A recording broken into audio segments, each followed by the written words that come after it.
जब आप आईना देखते हैं, जो दिखता है वो शरीर है, पर आप वो नहीं हैं।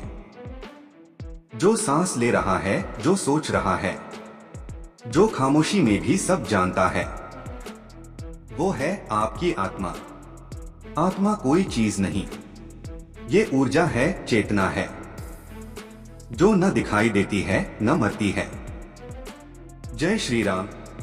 आपका स्वागत है सनातन की दिव्यता को समर्पित एक पवित्र यात्रा में, जहां हर कथा में छुपा है ज्ञान का प्रकाश और हर मंत्र में छुपी है मुक्ति की राह। यह है धर्मोत्सव, धर्म का उत्सव, आत्मा का उत्थान। आरंभ करते हैं ईश्वर के स्मरण से। जैसा गीता में श्री कृष्ण कहते हैं, ना ये आत्मा जलती है, ना कटती है, ना सूखती है, ना बहती है। ये जन्म नहीं लेती, ये अमर है। आत्मा को जन्म नहीं होता, पर वह एक शरीर से दूसरे शरीर की यात्रा करती है। हर जन्म में एक नया नाम, नया चेहरा, नई कहानी। लेकिन आत्मा वही। जैसे एक आदमी रोज नए कपड़े पहनता है, वैसे ही आत्मा एक शरीर छोड़कर दूसरा अपनाती है। आपकी आत्मा ने आज का जन्म इसलिए लिया है क्योंकि उसे कुछ सीखना है, कुछ चुकाना है और कुछ पाना है। आत्मा का मकसद सिर्फ जीना नहीं होता, उसका उद्देश्य है अनुभव लेना और चेतना में आगे बढ़ना। रिश्ते, सुख दुख, हानि लाभ, ये सब आत्मा के स्कूल के सबक हैं। जब आप दुख से टूटते हैं, तब आत्मा भीतर से जागती है। जब कोई अपमान करता है, तब आत्मा सीखती है मुझे स्वाभिमान कहाँ रखना है। हर मोड़, हर रिश्ता आत्मा के विकास की सीढ़ी है। आत्मा अपने साथ लाती है संस्कार और कर्मों की गठरी। आपने जो पिछले जन्मों में किया, उसका प्रभाव आज दिखता है। क्यों कोई बच्चा अमीर घर में पैदा होता है और कोई संघर्ष से जूझता है? ये सिर्फ नसीब नहीं, ये आत्मा के पुराने कर्मों की कहानी है। लेकिन अच्छी बात यह है, आप हर जन्म में अपने कर्म सुधार सकते हैं।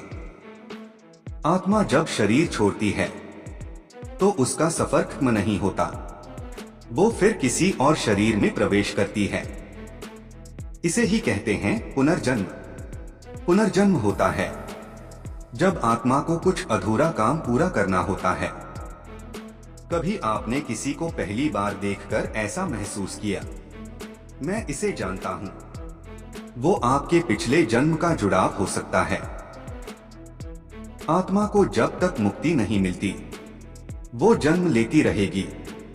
एक दिन आत्मा को ये एहसास होता है, मैं शरीर नहीं, एक चेतना हूं। तब वह सच्चे आत्मबोध की ओर बढ़ती है। यही आत्मबोध है जहां इंसान को पता चलता है कि उसका सच्चा स्वरूप क्या है।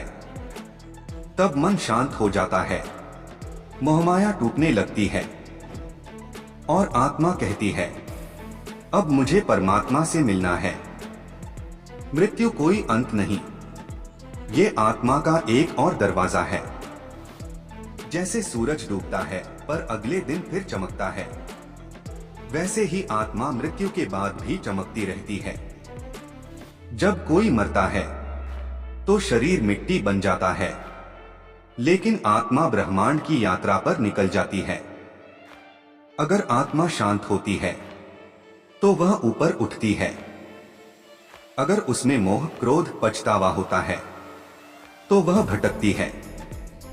जब आत्मा हर सबक सीख लेती है, हर कर्म पूर्ण हो जाता है, तब उसे मोक्ष मिलता है और वह परम शांति में प्रवेश करती है। वो फिर कभी जन्म नहीं लेती। जैसे बूंद समुद्र में मिलकर हमेशा के लिए लीन हो जाती है, आत्मा फिर से परमात्मा में लीन हो जाती है। आज से खुद से एक सवाल पूछिए, क्या मैं केवल ये शरीर हूं?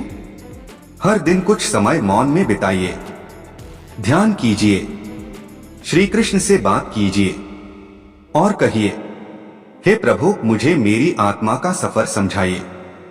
जब आप ये समझ लेते हैं कि आप आत्मा हैं, तो फिर कोई डर नहीं रहता, न मृत्यु का, न हानि का, न अकेलेपन का, क्योंकि आत्मा अकेली नहीं होती, उसके साथ परमात्मा हर पल होते हैं।